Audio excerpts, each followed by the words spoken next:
guys, it's Eliza from Eliza Tall and Plain at 99, and today I am here to share with you my thoughts and opinions on the new Maybelline Lemonade Craze Eye Palette. So this came out about a month ago for the summer, and I ordered it immediately. I pre-ordered it on Amazon and it came to me, but I just never had time to film a video. However, I did use it, I have tried it, and I have some really good thoughts and some not so good opinions about this. It's kind of a mixed bag. Anyways, if you're wondering how I feel about this, just keep on watching. But before you do, make sure to subscribe and also hit that thumbs up button. And let's just jump on into this. I have all of the information pulled up here on my phone. At Ulta, this palette retails for $13.99, and it says it has 12 highly pigmented shadow shades to create any look, wearable neutrals and bold pops of color, etc., etc. Blendable shades, apply smoothly. And then lastly, formula infused with a fresh citrus scent. And I gotta say, I did not notice that. I have a cold right now. This does not smell like citrus to me. I'm kind of glad it doesn't, because the scented makeup I've had is usually very chemically smelling. Wait a minute. I'm getting a whiff. It smells okay. You really have to like inhale this if you're like trying to get that citrus scent. It's not as scented as some of the Too Faced palettes, like the chocolate palette or anything like that. It doesn't smell like cocoa powder or anything. It's just slightly lemony, slightly. Okay, so I have swatched all the shades on my arm and we are going to go through them. The first shade is Sherbet, which is a very skin-toned color. This is very powdery. It works okay to set like maybe some eye primer or something like that on your eyelid. It's not my favorite shade for that. I usually go for like a foundation powder if I'm looking to set concealer or eyelid primer or something like that. Then we have Berry Ice, which is a nice transition shade. Sunnies, which is this weird pale yellow color. It's like, it looks pretty much white when you swatch it, but in the pan it's a little bit like, it's like an off-white that's kind of yellowy or maybe even green. It's a weird shade. I have not seen a shade like this. I will say this does not swatch super well, and I'm not very impressed by it. Moving on, we have the shade Main Squeeze, which is this lovely gold color that I have used today on the inner portion of my lid. And then we have Strawberry Lemonade, which is a rose gold shade. Lemonade Craze, which is the yellow in this palette that has been so hyped up by Maybelline. I have to say, there are very few yellows that I have actually liked working with. This isn't fantastic. It doesn't come off yellow on your eye. Like, I have used it as a transition color today. You can't even see it because it's blended and everything like that. Anyways, it's hard to get like a super pigmented punch on your eye with this. I tried doing a yellow eye look and it failed miserably. It's a good transition shade, just it's not something that I would use all over my lid. Then we have the shade Citrus, which is another shimmery shade that is so beautiful. And then we have Ice Pop, which is my favorite color in here. It's so pigmented. It's what I'm wearing on my eyes today. It's that beautiful red shade.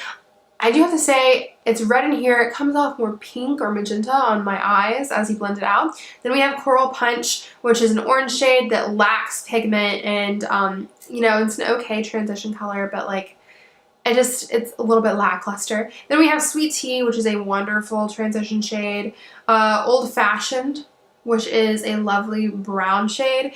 And it's a wonderfully, it looks great here in the pan, but like swatched on my arm, it's like this one is Old Fashioned and then this one is Sweet Tea, and they look almost identical. So I wish they had done maybe a darker brown in here to make this palette more cohesive, because I had a hard time like really getting depth at the corner of my eye when I was trying to do this cut crease. Finally, we have the shade Sugar Coated, which is a lovely shimmery copper.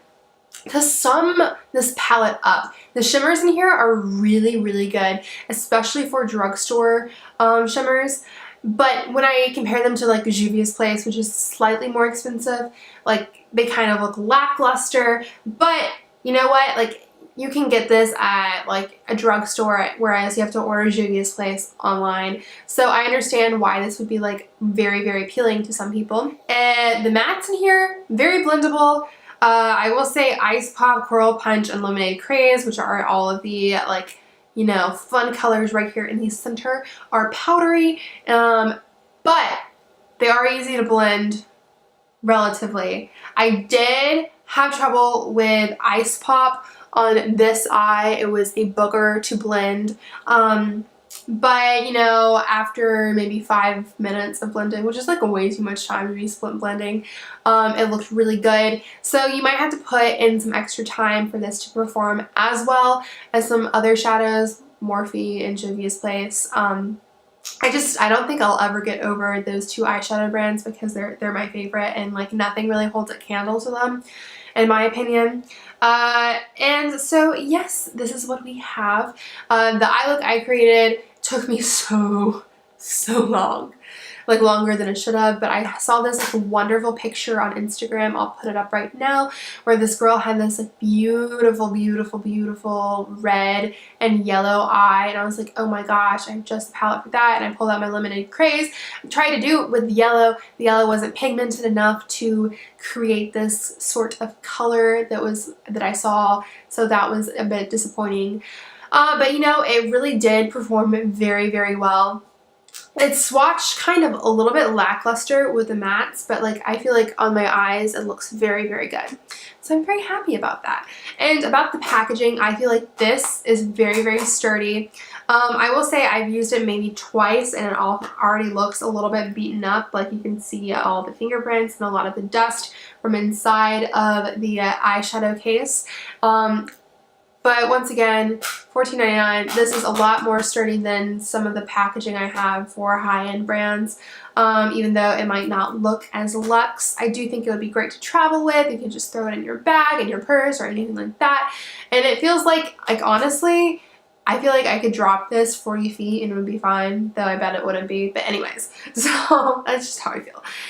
It also reminds me a little bit of a CD case. Like, when I was maybe 7, I had like a Taylor Swift CD case, and it was like about this size, and so I don't know, I'm just feeling very nostalgic with this, even though I know they probably didn't mean to make it look like a CD case. Another thing I appreciate about this palette is that the pan sizes are different. For example, Sweet Tea, which is like the shade I would probably get the most use out of for transitions, is huge, and so is Sherbet, which would probably be a shade a lot of people would use all over their lid. So I do appreciate that those pans are bigger than the other shades in here. I think that's very smart of Maybelline.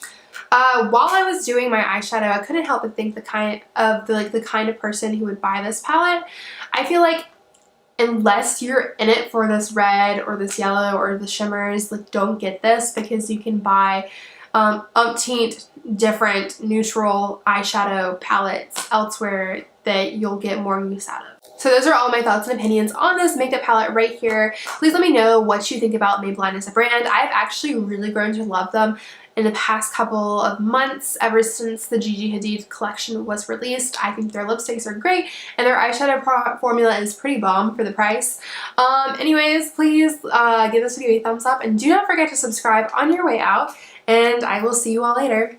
Bye.